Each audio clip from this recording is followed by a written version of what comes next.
Assalamualaikum warahmatullahi wabarakatuh.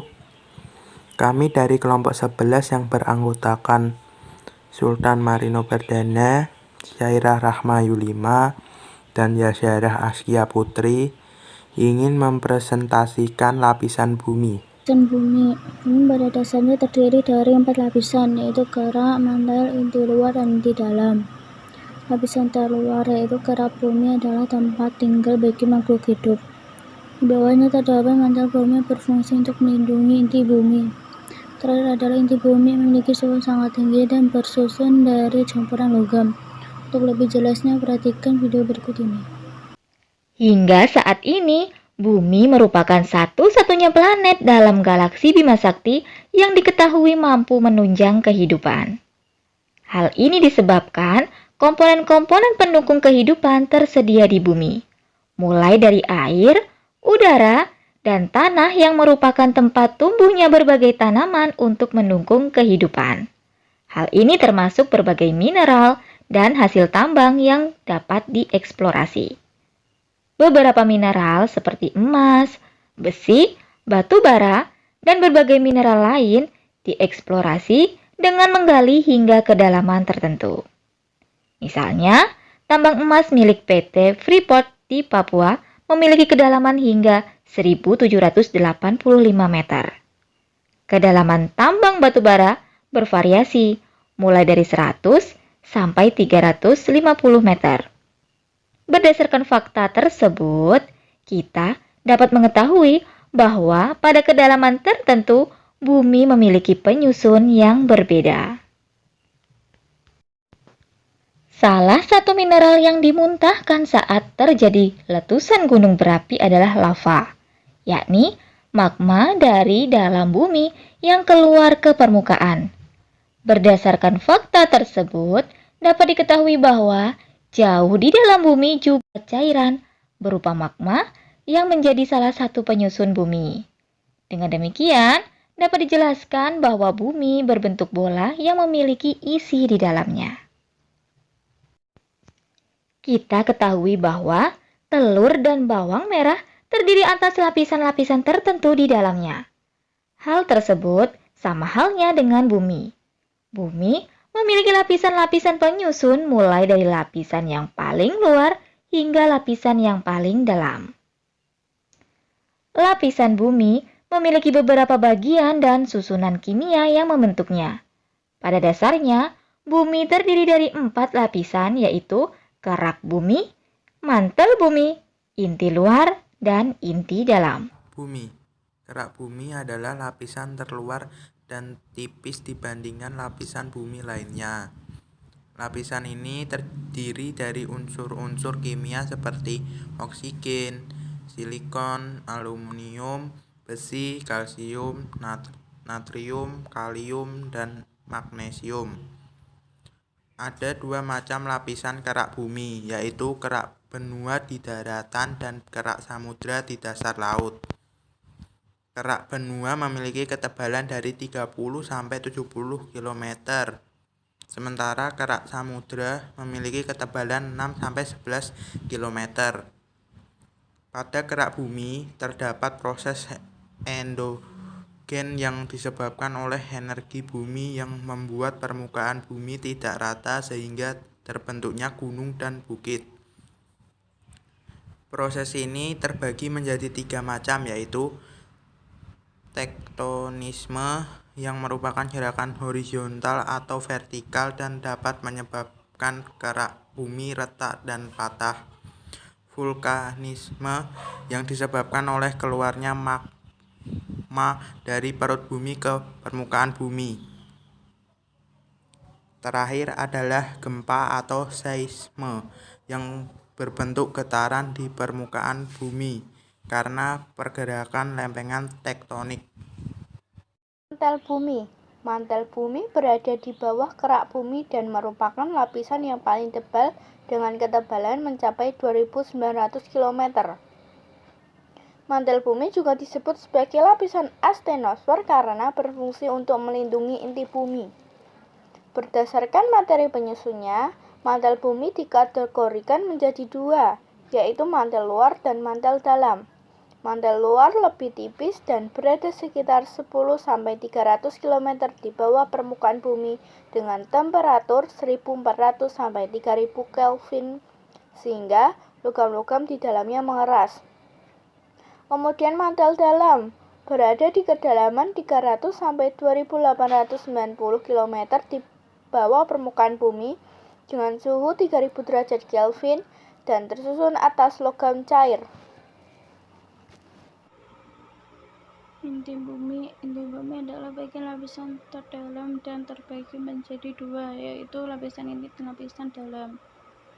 Lapisan inti terletak di kedalaman 2890 sampai 5150 km di bawah permukaan bumi dengan suhu sekitar 4000 sampai 5000 derajat Kelvin. Untuk penyusun utamanya adalah besi dan nikel.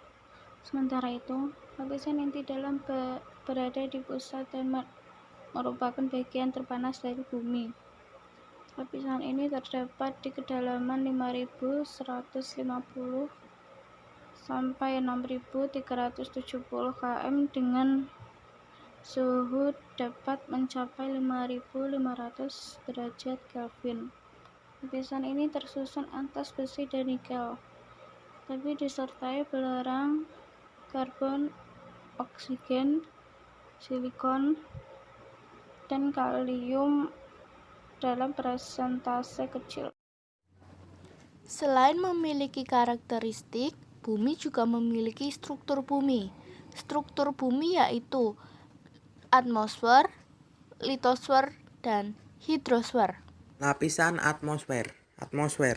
Atmosfer merupakan selimut gas yang menyelimuti beberapa planet termasuk bumi. Dilansir dari Encyclopedia Britannica, pengertian atmosfer adalah lapisan gas dengan ketebalan ribuan kilometer yang terdiri atas beberapa lapisan dan berfungsi melindungi bumi dari radiasi dan pecahan meteor. Ketebalan atmosfer mencapai 1000 km dari permukaan bumi. Kandungannya terdiri dari beberapa gas, yaitu 78% nitrogen, 21% oksigen, 9% argon, dan 3% karbon dioksida, sisanya uap air, kripton, neon, xenon, hidrogen, kalsium, serta 7% ozon.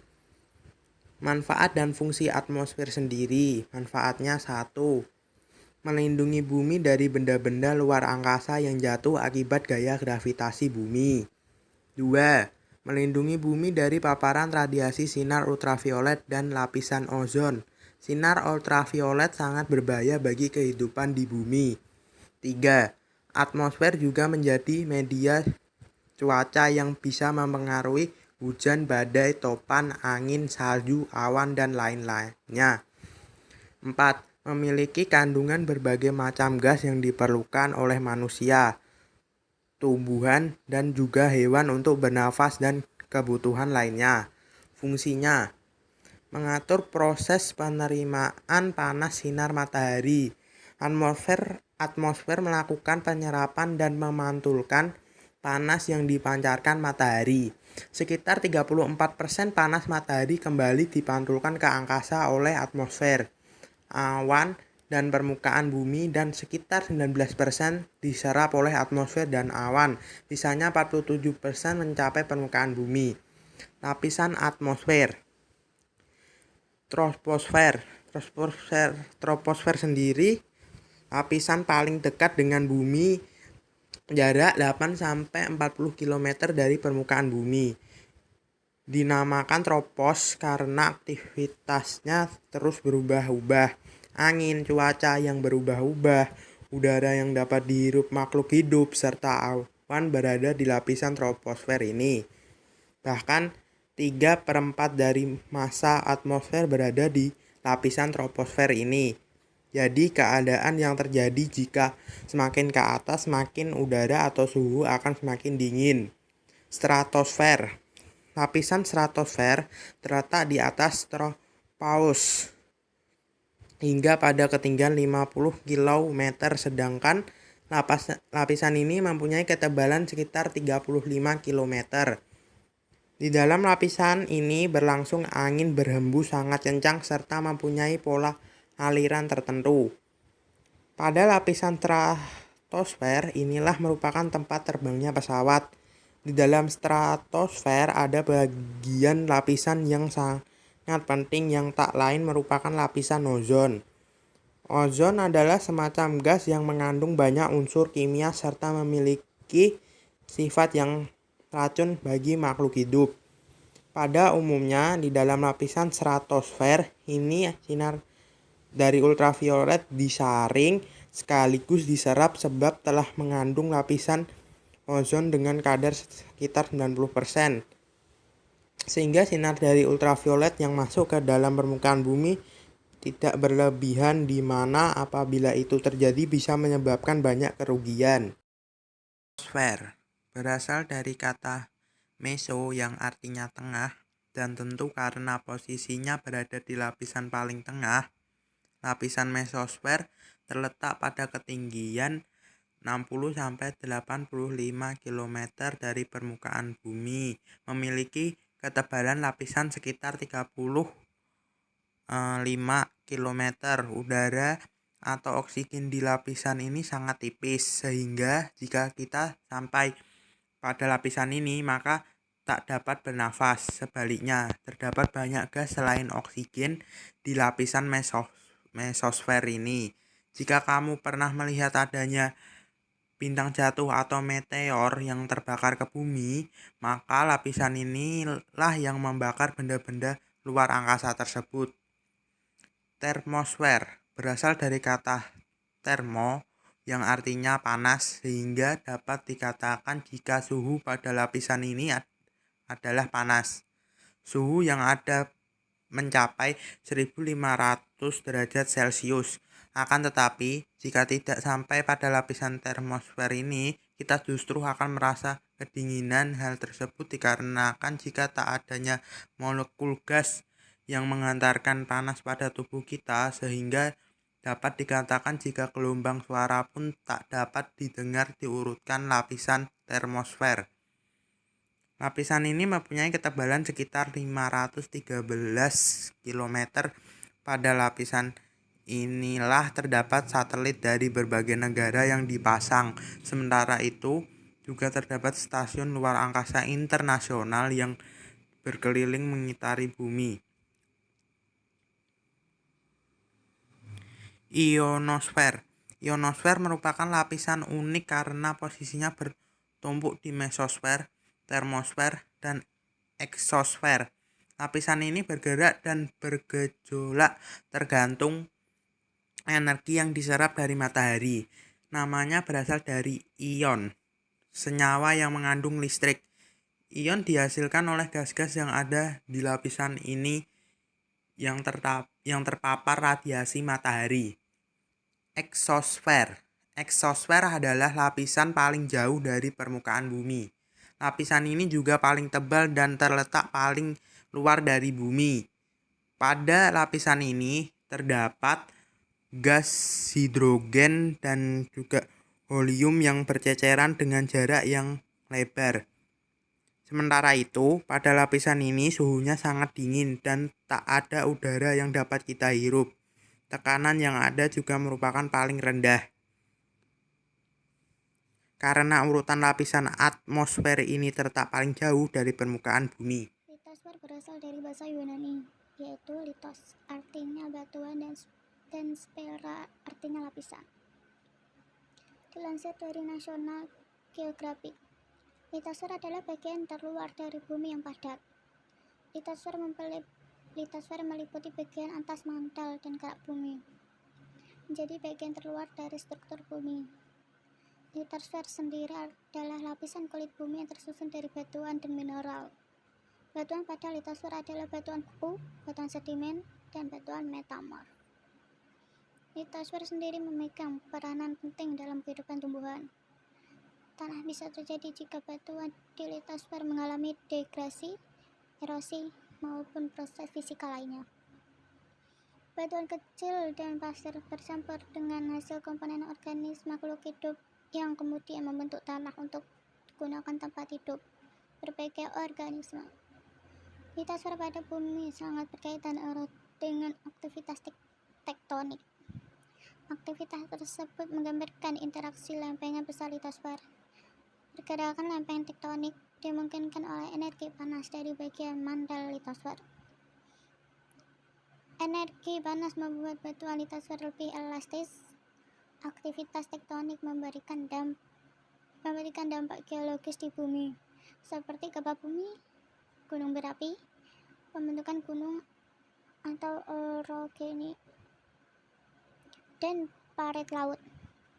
Aktivitas tektonik dapat membentuk litosfer atau kerak bumi yang baru. Pada litosfer, samudra dan benua, lempeng tektonik sering bergeser satu sama lain.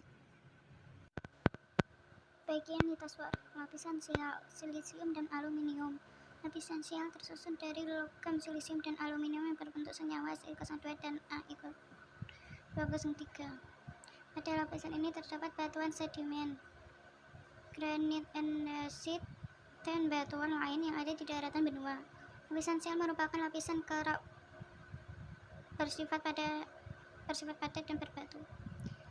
Litosfer ini terbagi menjadi dua bagian. Kerak benua merupakan benda padat yang terdiri dari batuan granit di atas dan batuan beku di bawah. Kerak ini sering dikenal sebagai benua. Kerak samudra merupakan benda padat yang terdiri dari endapan laut di atas, batuan vulkanik di bawah, dan yang paling bawah lagi ada batuan beku, gabbro, dan pridolit. Lapisan ini terdapat di dasar samudra. Lapisan sima disebut juga sebagai lapisan silisium magnesium. Lapisan yang tersusun oleh logam silisium dan magnesium dalam bentuk senyawa Si02 dan MgO. Lapisan ini lebih berat dibandingkan lapisan sial karena mengandung besi dan magnesium. Lapisan ini bersifat elastis dan mempunyai ketebalan sekitar 65 km. Manfaat litosfer. Litosfer atau kerak bumi menjadi bagian dari bumi yang secara langsung memengaruhi kehidupan. Litosfer bagian atas merupakan tempat hidup bagi makhluk hidup, termasuk manusia. Litosfer bagian bawah mengandung bahan mineral yang juga bermanfaat bagi makhluk hidup. Contohnya minyak bumi dan batu bara sebagai sumber energi, besi dan aluminium sebagai penuaan kebutuhan industri, mineral, emas, intan, perak sebagai bahan pembuatan perhiasan, uranium sumber energi dan bahan peledak, nitrogen dan fosfat sumber bahan baku pupuk. Hidrosfer merupakan wilayah perairan yang mengelilingi bumi. Sekitar 70% permukaan bumi merupakan wilayah perairan.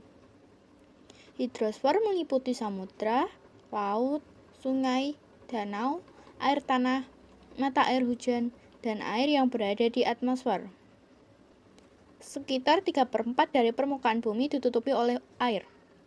Air di bumi bersirkulasi dalam lingkaran hidrologi, di mana air jatuh sebagai hujan dan mengalir ke samudra-samudra sebagai sungai dan menguap kembali ke atmosfer. Air di alam terbagi menjadi 3.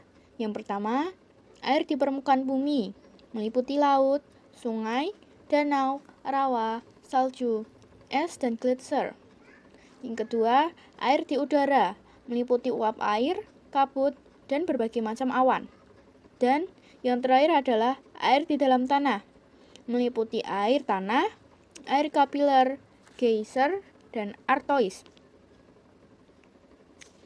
Jumlah air di bumi tidak bertambah dan tidak berkurang, namun wujud dan tempatnya sering mengalami perubahan. Perubahan wujud air dari padat, cair, dan gas membentuk suatu siklus atau daur yang disebut siklus atau daur hidrologi. Siklus hidrologi merupakan sebuah proses daur ulang air secara terus-menerus.